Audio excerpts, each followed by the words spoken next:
தேவனுடைய பிள்ளையினுடைய வாழ்க்கையில ஆண்டவர் கொடுக்கிற முதல் முடிவு என்ன அப்படின்னு சொன்னா, உன் துக்க நாட்களை ஆண்டவர் முடிய பண்ணுவேன் என்று வாக்கு கொடுக்கிறார்.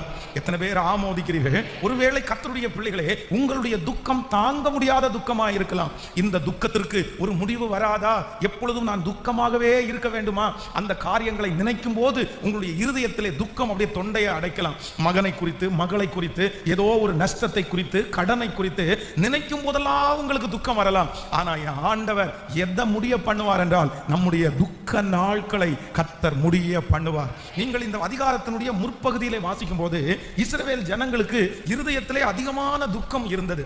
அவர்கள் தள்ளப்பட்டு, ஒதுக்கப்பட்டு, மற்ற எதிரிகளாலே மனம் நசுக்கப்பட்டவர்களாக இருந்தார்கள். ஒவ்வொரு நாளும் காலையில எழும்பும் போது தங்களுடைய வாழ்க்கைக்காக அவர்கள் துக்கப்பட்டார்கள். ஐயோ, நாங்கள் எப்படி இருந்தோம், எவ்வளவு சந்தோஷமாய் வாழ்ந்தோம், ஆனா இவ்வளவு துக்கமான ஒரு சூழ்நிலை. இந்த துக்கம் என்றைக்கு மாறும்? இந்த துக்கத்திலிருந்து நான் விடுதலை ஆவேனா? ஆனா கர்த்தர் தீர்க்கதரிசியின் மூலமாய் ஒரு வார்த்தையை கொடுத்தார். உன் துக்க நாட்கள் முடிந்து போகும். நான் இந்த பலிபீடத்தில் இந்த தீர்க்க தரிசனமான வார்த்தையை சொல்லுகிறேன். உங்கள் பிள்ளைகளை குறித்த துக்க நாட்கள் முடிந்து போகும் என்று கர்த்தர் சொல்லுகிறார். உங்களுடைய வாழ்க்கை, குடும்பத்தை குறித்த துக்க நாட்களை கர்த்தர் முடிய போக பண்ண போகிறார். உங்கள் சரீரத்தை குறித்து இருந்த துக்க நாட்களை கர்த்தர் முடிய பண்ணுவேன் என்று கர்த்தர் வாக்கு கொடுக்கிறார். உன்னுடைய பிள்ளையை குறித்து இருக்கிற ஒரு பெரிய துக்கம் இது என்று முடிவிற்கு வரும். ஆனால் இன்று கர்த்தர் வாக்கு கொடுக்கிறார், நான் அதை முடிய பண்ணுவேன். நம்புகிறவர்கள் கரங்களை மேல தட்டி, நல்ல கரங்களை மேல தட்டி, நம்முடைய துக்க நாட்களை முடிய பண்ணுகிற கர்த்தர்.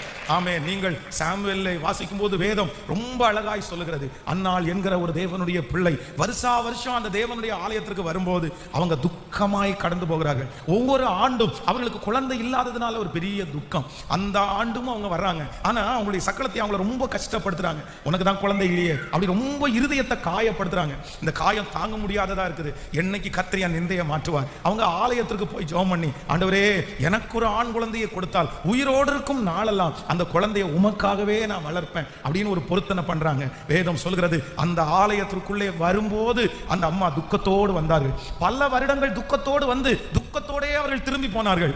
ஆனால் இப்ப அவங்க வரும்போது ஏலியின் மூலமாய் கர்த்தருடைய வார்த்தை வருகிறது, நீ சமாதானத்தோடே போ, இஸ்ரவேலின் தேவனாகிய கர்த்தரிடத்தில் நீ வேண்டிக் கொண்டதை கர்த்தர் உனக்கு அருளி விட்டார். கர்த்தருடைய பிள்ளையே, இந்த ஆலயத்திலே இல்லைனால் இந்த சத்தத்தை கேட்கும் போது அநேக வருடம் துக்கத்தோடு வந்து துக்கத்தோடு திரும்பி போயிருக்கலாம்.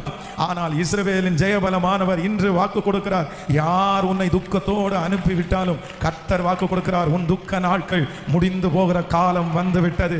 இனி கர்த்தர் சந்தோஷப்படுத்த போகிறார். மகிழ்ச்சி என்கிற கட்டினால் நம்மை கர்த்தர் கட்ட போகிறார்.